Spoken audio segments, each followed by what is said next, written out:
करते, संवाद नहीं करते, यही आरोप विपक्ष बार बार लगाता है। पर जब संवाद किए जाते हैं तब आप होते कहाँ हैं? क्या ये मंच नहीं है क्या संवाद के लिए? और अब तो मुझे लगता है कि विपक्ष के सामने कुछ कहना भैंस के आगे बीन बजाने के बराबर हो गया। ये लोग सुनने को ही तैयार नहीं है। कोई मतलब नहीं है कि और इतने इम्पोर्टेंट विषय यहाँ पे आने वाले हैं। जिस तरीके से सुप्रीम कोर्ट में जजों की नियुक्तियों को इंक्रीज करना, अब रखिए अपना विषय, कतई हम लोग उसके खिलाफ नहीं हैं। हम सब खुद छात्रों के साथ हैं, युवाओं के साथ हैं।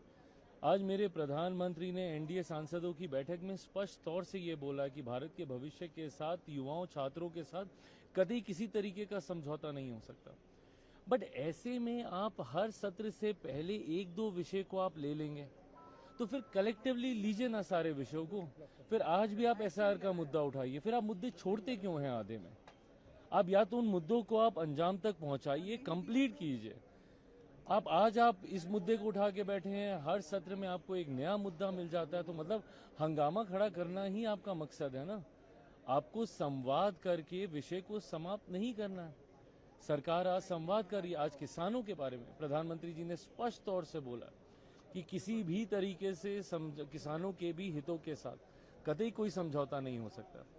तो जब हम लोग किसानों के साथ खड़े हैं, हम लोग छात्रों के साथ खड़े हैं, हम लोग युवाओं के साथ खड़े हैं, ऐसे में और कैसे हम लोग मजबूती से खड़े हो सकें, ये सुझाव आप दीजिए।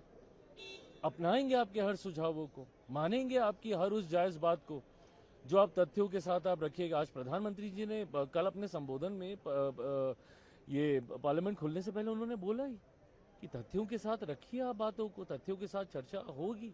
बट ऐसे में आप सिर्फ हंगामा करेंगे, सड़कों पे हंगामा करेंगे, बाहर लोगों को भ्रमित करने का काम करेंगे। और जो मंच है संवाद के लिए, जहाँ चर्चाएं सही मायनों में होनी चाहिए, मतलब बाबा साहेब की तस्वीर लगाकर बाबा साहेब के ही विचारों को इस तरीके से खंडित करना कोई मौजूदा विपक्ष से सीखने का काम करे। जिस तरीके से कल के पूरे मामले पे केजरीवाल ने प्रधानमंत्री मोदी को आतंकवादी कहा है, एंटी नेशनल कहा है, टेररिस्ट कहा है। देखिए, मुझे नहीं समझ में आता कि इन लोगों ये जो बोलचाल की भाषा में इतने हल्के से ऐसे शब्दों का इस्तेमाल कर लेते हैं, क्या इनको उसकी अहमियत समझ में आती है?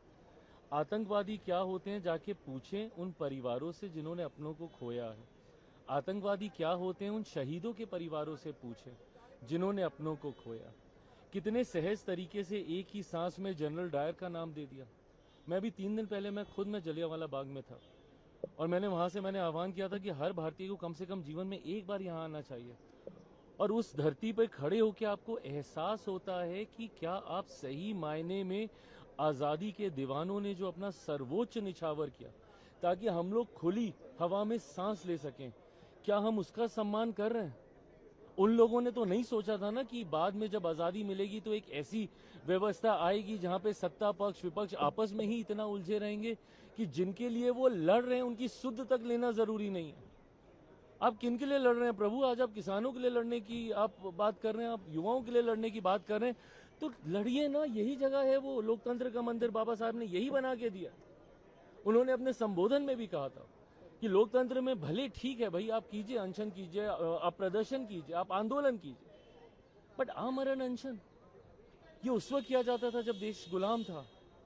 उस वक्त उन लोगों को कान में सुनाने के लिए इस तरीके की चीजों को अपनाना पड़ता था। आज तो वोटिंग का अधिकार है आपके पास, आप इन अधिकारों का आप इस्तेमाल कीजिए। पर इस तरीके से किसी भी परिस्थिति को एक ऐसी भयावह परिस्थिति के साथ जोड़ देना, ये दर्शाता है कि you have no idea what those people have gone through for the freedom of our country. Jallianwala Bagh में जिस तरीके से महिलाएं गोद में अपने बच्चों को लेकर कुएं में कूदी हैं, क्या उनको एहसास है क्या बोल रहे हैं वो? और यहाँ पे सीधा बोल देते हैं कि ये जनरल डायर हैं, तो यहाँ पे आतंकवादी बन गए हैं। आप बताइए ना, 10 साल तक आप भी दिल्ली में थे, आज पंजाब में आपकी सरकार है, पंजाब में युवाओं के भविष्य का बताइए। सबको आपने नशे में डाल रखा है, सारे युवा वहां पे नशे में लिप्त हैं।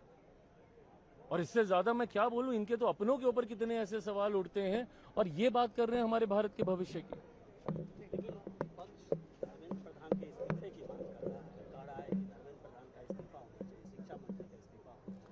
आपको शिक्षा प्रणाली में, I just want to understand कि ये सोच क्या है। आपको शिक्षा प्रणाली में आपको सुधार चाहिए ना, कौन मना करना चाहता है? क्या हम लोगों ने क्या आज भी till date even after 12 years of heading the government at the national level, my prime minister is very clear कि हमें रिफॉर्म्स करने होंगे। हर मंत्रालय को कहा जा रहा है, इंक्लूडिंग शिक्षा मंत्रालय, हर मंत्रालय को कहा जा रहा है कि आप बदलाव कीजिए, आप रिफॉर्म्स लाइए। आज की परिस्थिति के हिसाब से हम लोग को व्यवस्था निर्माण करने की हम लोग को जरूरत है, और आज हर मंत्रालय ये रिफॉर्म्स कर रहा है। आप सुझाव देंगे, हम करेंगे रिफॉर्म्स। संवाद कीजिए, कल से संवाद के दरवाजे खुले हैं।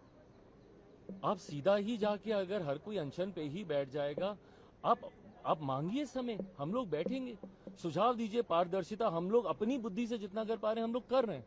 आपके सुझाव और बेहतर होंगे, उसको भी इनकॉर्पोरेट किया जाएगा। बट अगर आप हंगामा ही करते रहेंगे तो फिर संवादहीनता बनी रहती है।